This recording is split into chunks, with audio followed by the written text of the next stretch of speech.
Firstpost reports from the world's second largest continent. Hello, I'm Alison Lagrange. A very warm welcome from Durban, South Africa. We get you the news and the newsmakers from Africa. From elections to climate change to innovations and opportunities. As the world's attention shifts, we report from Africa, the heart of the global south.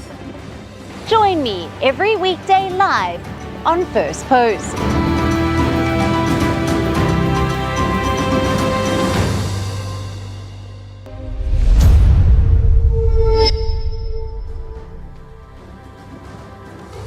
Hello and welcome to Firstpost Africa, where we get you the top stories from the continent and from across the world. I'm Alison Lagrange, coming to you live from Durban, South Africa. First, let's take a look at the headlines. Iran accuses Israel of carrying out a criminal attack in Syria, where 18 people were reportedly killed in a strike aimed at a Tehran-linked chemical arms production center. Ukraine's Air Force says it has shot down 6 out of 8 Russian-launched drones and 2 out of 3 missiles in an attack over 4 regions across the country, including the capital, Kiev. Typhoon Yagi, Asia's most powerful storm this year, has left at least 59 people dead in Vietnam and has caused widespread damage. The country's weather agency warns of more floods and landslides. India's Prime Minister Narendra Modi welcomes Abu Dhabi Crown Prince on his inaugural visit to the country. The two leaders hold talks around strengthening strategic bilateral ties.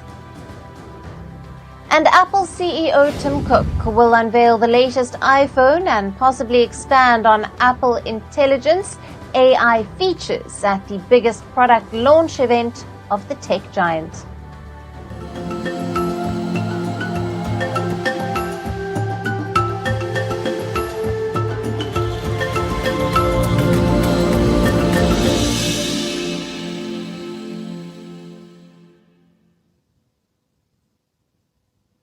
Hello and welcome. We start with our top story, where Kenya is in a state of mourning after a grim tragedy claimed the lives of 21 children. Last week, a deadly fire at a school dormitory killed 21 children. The children perished after massive flames engulfed a boys' dormitory at the hillside in Darasha Academy in Nyeri County in central Kenya. 19 bodies were found in the charred ruins, while 2 others died in hospital. Dozens are still unaccounted for. Now, authorities say that the death toll could rise further. We have lost children in a fire that burnt one dormitory that had our children here. Many children managed to jump out and get to safety, but we do not know how many were successful. The information we have is that there are others who are within the community and with well-wishers who received the children. The government is urging anyone who took in any of these children to bring them here, in the hands of the government officers who are here, so that they can get medical help and counseling so that they do not get mental health problems. Police said the bodies of the children, aged between 9 and 13, were burned beyond recognition. Families of the young students have still been waiting to find out the fate of their loved ones. DNA testing to help identify the boys who lost their lives in the fire was conducted today. We were able to get 19 bodies. These bodies are burned greatly, to a great extent, such an extent that it will be very impossible for their parents to be able to identify them. The DCI and the government pathologist, they are still collecting evidence and classifying it in such a coordinated manner. They need to get the coordinates of who was sleeping where, how, and how. It's a bit intricate. So we expect, if at all there are fatalities, to recover more bodies. It's a DNA process that will take quite a number of time, a long time, I beg your pardon. So please, a number of days. So don't really rush to make conclusions about the numbers, because at this point in time, we cannot really say how is it. Kenyan President William Ruto declared a mourning period to honour the victims of what he called an unfathomable tragedy. He has also ordered a full investigation into the disaster. But while a probe into this deadly disaster was underway, 2 other schools witnessed similar incidents. On Saturday night, another fire broke out at the Isiolo Girls' High School in central Kenya. Videos on social media showed several buildings up in flames, and 3 students were injured.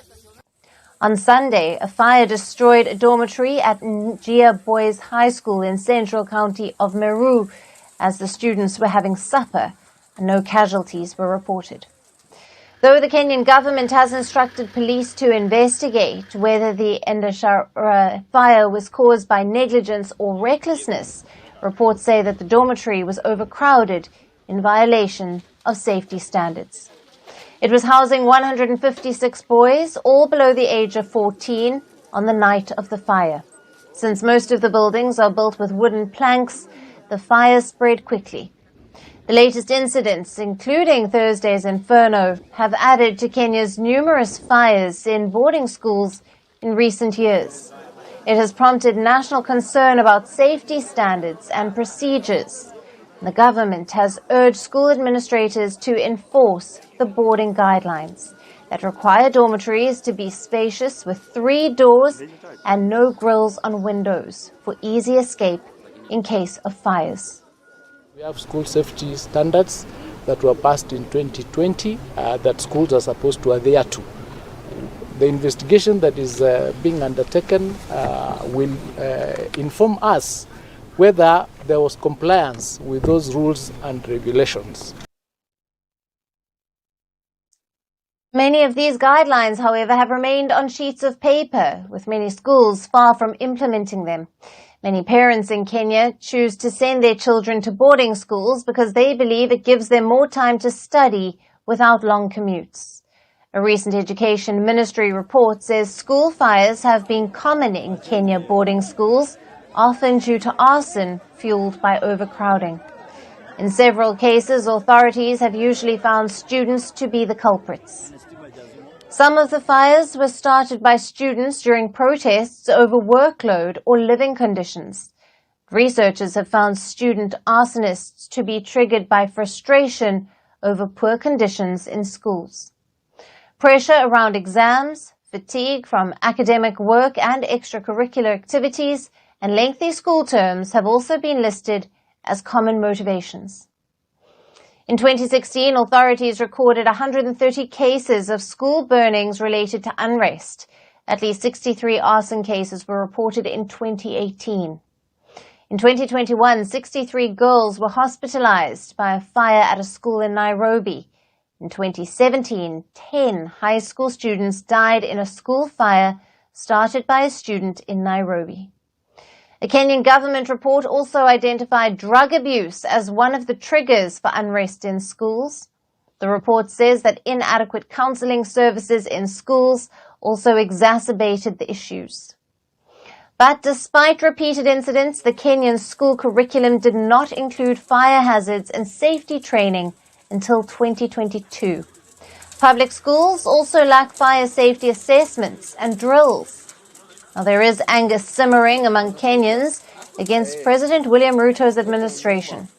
He has already been facing calls to step down over economic woes. Now, the latest Endarasha disaster is further fueling the discontent among people. 21 young, innocent lives have been lost to apathy. From school authorities to the government, has Kenya failed its youth?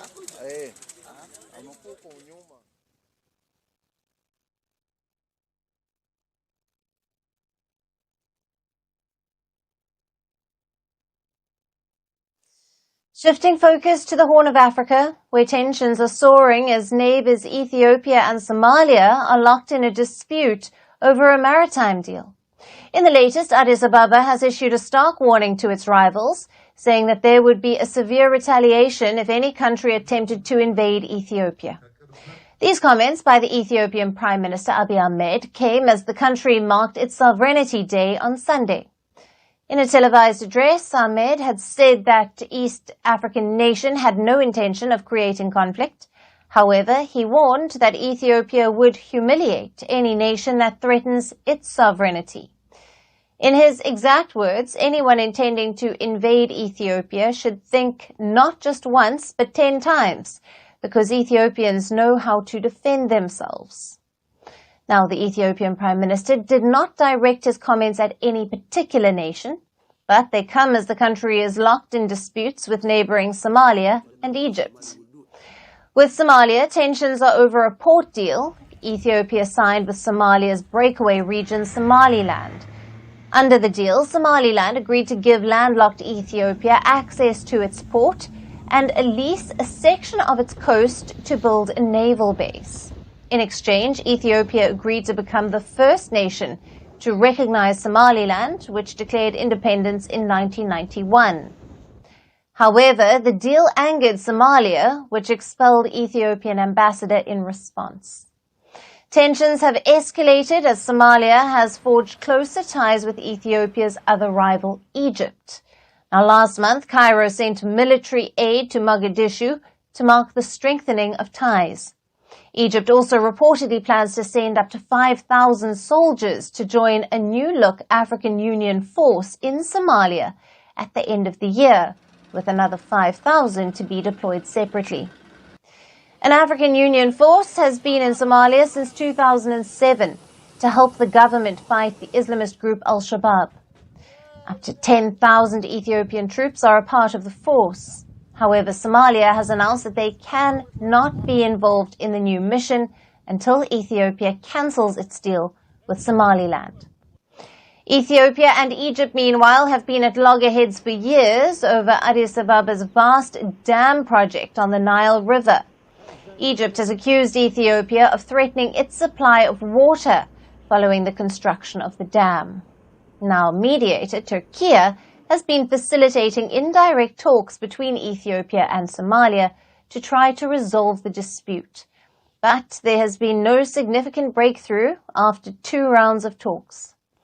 The third round of talks are scheduled to take place in Ankara on the 17th of September.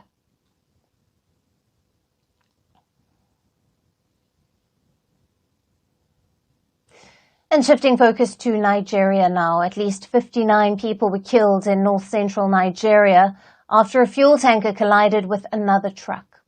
The accident took place on Sunday in the Agay area of the Niger state. As per the authorities, several other vehicles were also caught up in the incident. The number of injuries are not clear as of now. Now, the fuel tanker was also carrying cattle, and at least 50 of them were burned alive. Now, search and rescue operations were underway at the scene of the accident, while those dead have been given a mass burial. We have been able to recover 47 corpses, and we have not actually been able to ascertain the number of livestock that were affected, because the whole scene, many of these animals were trapped inside, so we're still trying to extricate them. The governor of Niger State has asked the residents of the affected area to remain calm. He advised road users to be cautious and to abide by road traffic regulations. Fatal truck accidents are common in Nigeria. The absence of an efficient railway system to transport cargo has increased such incidents. Inadequate maintenance, underfunding, and the rise of alternative transportation have led to the deterioration of the railway infrastructure. The current railway network is serving very few people for Africa's most populous country. As per reports, over 5,000 people were killed in road traffic crashes across Nigeria in 2023. According to Nigeria's Federal Road Safety Corps, in 2020, there were over 1,500 gasoline tanker crashes, which resulted in 535 deaths and over 1,000 injuries.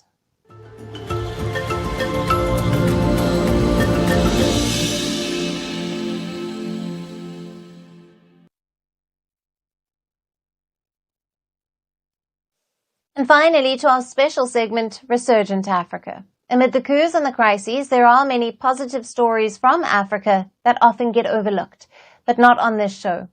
Our story today is from Malawi, where the younger generation is using modern techniques to revolutionize the agriculture sector in the East African nation.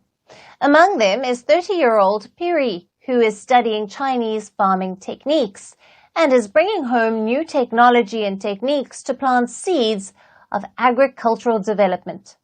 Malawi is an agricultural nation with more than 60% of its population employed in the sector, most of whom are smallholder farmers. Our next report gets you the details. We'll have to check what disease is this. This is 30-year-old Firi. He is a new age agronomist who dreams of uplifting his home country Malawi and turning it into an agricultural powerhouse. Just a few days ago, Firi returned to China from Malawi, where he's been a student at the China Agricultural University, learning how to work on experimental fields. He's been collecting data on the impact of high temperatures on crops, especially soybean growth, which he says is crucial for his students. All these are the things that we look at to check whether the treatments are working or not. And later we should see what should we do in order to avoid this next time. We'll have to check what disease is this and we'll record it.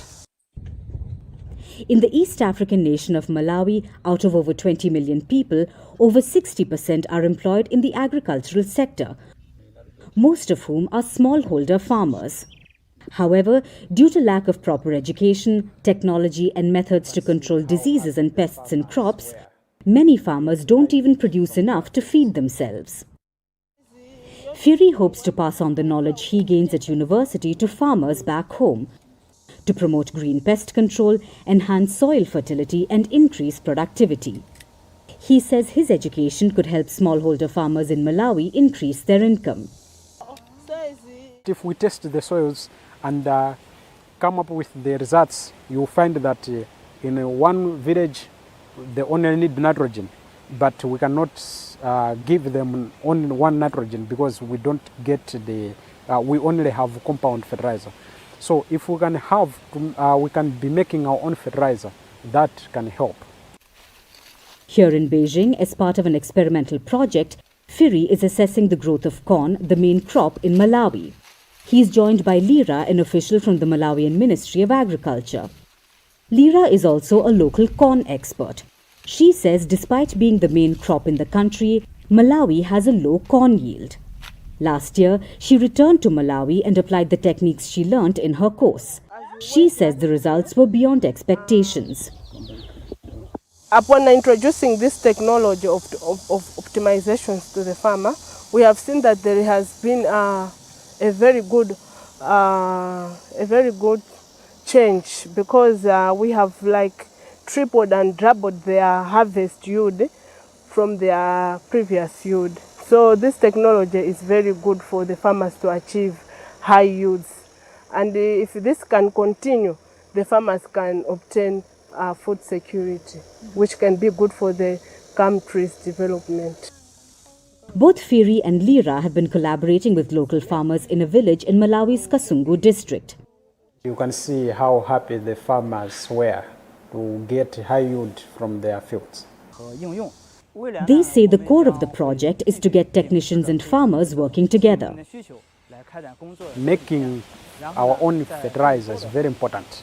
And coming here this third year, I'm hoping that if I can learn on how to make fertilizer, it can help our country.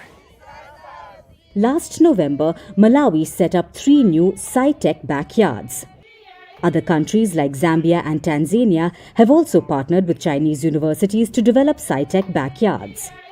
The program aims to cultivate more agricultural professionals like Firi and Lira who choose to use their newfound knowledge to aid agricultural development in their home countries. And that's it on the show for today. We will see you again tomorrow at the same time. Thank you for watching, and goodbye.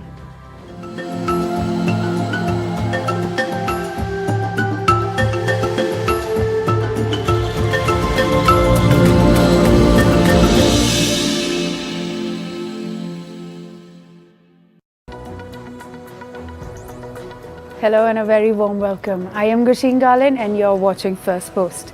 In the next few minutes, we get you the top 50 updates from around the world, only here on Fast and Factual.